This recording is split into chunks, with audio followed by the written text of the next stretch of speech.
2024 లేదా 25లో డిగ్రీ లేదా బీటెక్ చదివారా? సాఫ్ట్‌వేర్ జాబ్ కోసం ఎదురు చూస్తున్నారా? అయితే కోడ్ జ్ఞాన్ 100 డేస్ కోర్సులో చేరండి. జాబ్ సాధించండి. నమస్తే, వెల్కమ్ టు సుమన్ టీవీ. నేను మీ యాంకర్ శ్రీ. మనతో పాటు ఉన్నారు వేదిక్ ఆస్ట్రాలజర్ ఉమా గారు.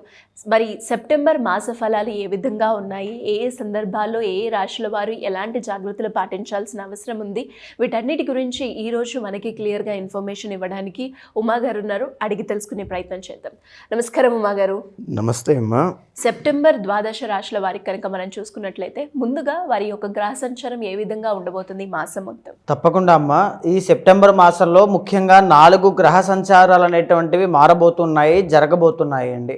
సో ఈ 4 గ్రహ సంచారాలు ఏమిటి అంటే, ప్రధానమైనటువంటిది శుక్రగ్రహ సంచారము సెప్టెంబర్ 14వ తారీఖు తర్వాత కర్కాటకంలోంచి సింహరాశిలోకి ఆయన వెళ్ళబోతున్నారు. తర్వాత 17వ తారీఖు రవిగ్రహ సంచారం అండి. ఆయన సింహంలోంచి కన్యారాశిలోకి వెళ్ళబోతున్నారు. సో రవి సంక్రమణం అనేటువంటిది 17వ తారీఖున జరగబోతోంది. 15వ తారీఖున బుధగ్రహ సంచారము సింహరాశిలోకి కన్యారాశిలోకి వెళ్ళబోతున్నారు. అంటే రవి బుద్ధులు ఇద్దరూ కూడా 2 రోజుల తేడాలో సింహంలోంచి కన్యారాశిలోకి వెళ్ళబోతున్నారు. కుజగ్రహ సంచారము సెప్టెంబర్ 12వ తారీఖు దగ్గర నుంచి కన్యారాశి నుంచి తులారాశిలోకి ఈ కుజగ్రహ సంచారం అనేటువంటిది మారబోతోందమ్మా. సో గ్రహ సంచారాలన్నీ కూడా మిగిలిన గ్రహాలైనటువంటి గురుగ్రహ సంచారం మిథునంలోనే జరగబోతోంది. తర్వాత కేతుగ్రహ సంచారం సింహంలోనే జరగబోతోంది. రాహుగ్రహ సంచారం కుంభంలోను, శనిగ్రహ సంచారం మీనంలోనే యథావిధిగా జరుగుతున్నాయండి. అలాగే మనం మాట్లాడుకుంటే ముందుగా మేషరాశి వారికి విద్యాపరంగా, విదేశీ పరంగా, సంతాన పరంగా ఎలా ఉండబోతుంది, ఏ సందర్భాల్లో జాగ్రత్త పడాల్సిన అవసరం ఉందంటారు మగారు? తప్పకుండా అమ్మ. మేషరాశి వాళ్ళకి ఈ మాసం 5 గ్రహాలు అనేటువంటివి అద్భుతంగా దివ్యంగా యోగిస్తున్నాయి అని చెప్పచ్చు. ప్రధానంగా శుక్ర బలము అనేటువంటిది చాలా బాగుంది. 4th and 5th హౌసెస్లో ప్రేమ వ్యవహారాల్లో అపజయాన్ని చూసినటువంటి వాళ్ళకి, ప్రేమ వ్యవహారాల్లో ఇబ్బందులు ఉన్నటువంటి వాళ్ళకి అన్నీ కూడా సాల్వ్ అయ్యే అవకాశాలు ఎక్కువ ఉంటాయి. విందు వినోద కార్యక్రమాల్లో పాల్గొనడం, నూతన గృహయోగము, నూతన నూతన వాహన యోగాలన్నీ కూడా ఈ శుక్రబలం ఉండగా చాలా బాగా కనబడుతున్నాయండి. చాలా బాగుంది. నూతన వస్త్ర వాహన యోగాలన్నీ కూడా కనబడతాయని చెప్పొచ్చు. తర్వాత చెప్పాలి అంటే లాభంలో రాహుగ్రహ సంచారం అద్భుతంగా యోగిస్తోంది. దీని మూలాన బిజినెస్లో ప్రాఫిట్స్ అనేటువంటివి ఎక్కువగా చూసే అవకాశములు పై అధికారుల దగ్గర నుంచి కానీ, కుటుంబ సభ్యుల దగ్గర నుంచి కానీ సహాయ సహకారములన్నీ కూడా చాలా బాగుంటాయండి. ఇంకా మనం చూసుకుంటే కనుక సెప్టెంబర్ 17 దగ్గర నుంచి వీళ్ళకి రాజయోగం పట్టబోతోంది అని చెప్పొచ్చమ్మా. ఎందుకంటే రవి 6వ స్థానమైనటువంటి కన్యారాశిలోకి ఎంటర్ అవుతున్నారు. బిజినెస్లో మంచి గ్రోత్ చూస్తారు. పనులన్నీ కూడా, ఆటంకాలు ఉన్నవన్నీ కూడా, పెండింగ్ ఉన్న పనులన్నీ కూడా పూర్తయ్యే అవకాశాలు ఎక్కువగా కనబడుతున్నాయి. ఆరోగ్య సమస్యలు తగ్గుతాయి. రుణ బాధల నుంచి బయటకు వస్తారు. శత్రు బాధల నుంచి బయటకు రావడం అనేటువంటిది కనబడుతోంది. 15వ తారీఖు సెప్టెంబర్ తర్వాత నుంచి బుధుడి యొక్క బలం కూడా కలగలిసి, రవి బుధులు కలిసి బుధ ఆదిత్య యోగం కలిపి వీళ్ళకి అద్భుతమైన రాజయోగము అనేటువంటిది పట్టబోతోంది అని చెప్పచ్చమ్మా. సో దీని మూలాన ఏం జరుగుతుంది అంటే, కుటుంబ సభ్యుల్లో ఉన్న శత్రువులందరూ కూడా వీళ్ళకి మిత్రులుగా మారేటువంటి అవకాశాలు ఉంటాయి. విద్యాభివృద్ధి, వ్యాపార అభివృద్ధి అనేటువంటిది చూస్తారు. గౌరవ మర్యాదలు అనేటువంటివి చూస్తారు. రాజకీయ పరంగా ఉన్నటువంటి మేషరాశి వాళ్ళకి పదవీ యోగము అనేటువంటిది కనబడుతోంది. చాలా బాగుంది. తర్వాత రాజకీయ లబ్ధి, పేరు ప్రఖ్యాతులు పెరిగేటువంటి యోగం కూడా వీళ్ళకి ఈ మాసంలో సెప్టెంబర్ 17 దగ్గర నుంచి అద్భుతంగా కనబడుతోందమ్మా. అయితే మనం చూస్తే కనుక 12వ తారీఖు వరకు మాత్రమే వీళ్ళకి కుజుడి యొక్క బలం ఉంది. ఆ తరువాత 7th హౌస్లోకి కుజుడు తులారాశిలోకి వెళ్ళడం వల్ల కుజ బలము అనేటువంటిది లేదు.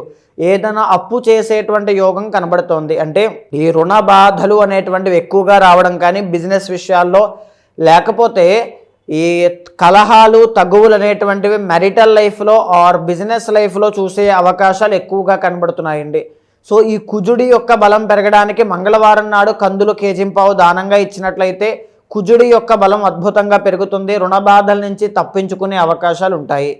ఇకపోతే లగ్నంలో గురుగ్రహ సంచారం ఉన్నటువంటి దాచుకున్నటువంటి డబ్బుల్ని సేవ్ చేసుకునే ప్రయత్నం చేయండి. వృధాగా ఖర్చు పెట్టేటువంటి అవకాశాలు ఎక్కడా కూడా తావివ్వద్దు, జాగ్రత్త చూసుకోండి. పంచమంలో కేతుగ్రహ సంచారం అనేటువంటిది కనబడుతూ ఉందమ్మా.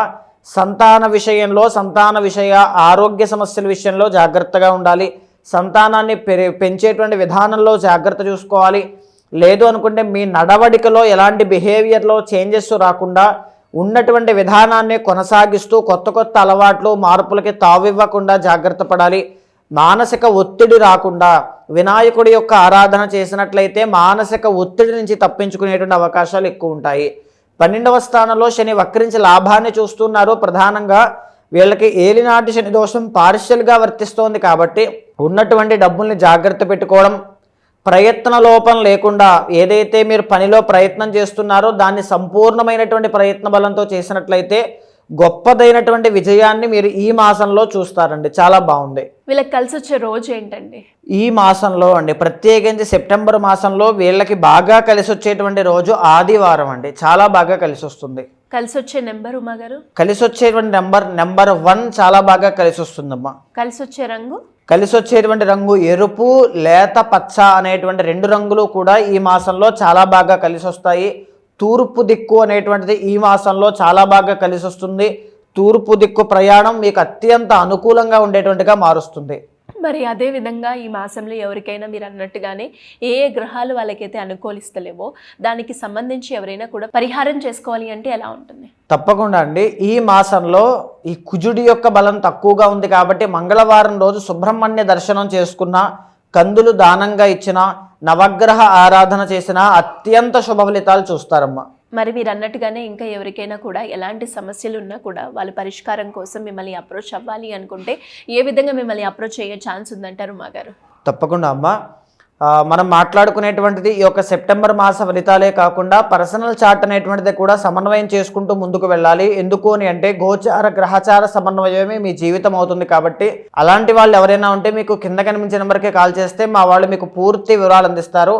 మీ జాతకాన్ని చూసిన తర్వాత గోచారంతో సమన్వయం చేస్తూ మీకు ఎలాంటి సమస్యలు ఉన్నా సరే, ఎలాంటి కోరిక ఉన్నా, ఏ సందేహములున్నా ఖచ్చితంగా ఒక గైడెన్స్ అనేటువంటిది ఇస్తాను. మీ పర్సనల్ చార్ట్ చూసిన తర్వాత ఏదైనా దోషాలుంటే శాంతి పరిహారములు మీతో ఆచరింపచేసి భగవత్ అనుగ్రహం కలిగేలా చేస్తాను. థ్యాంక్ యూ ఉమాగారు. Thank you so much. నమస్తే అమ్మా.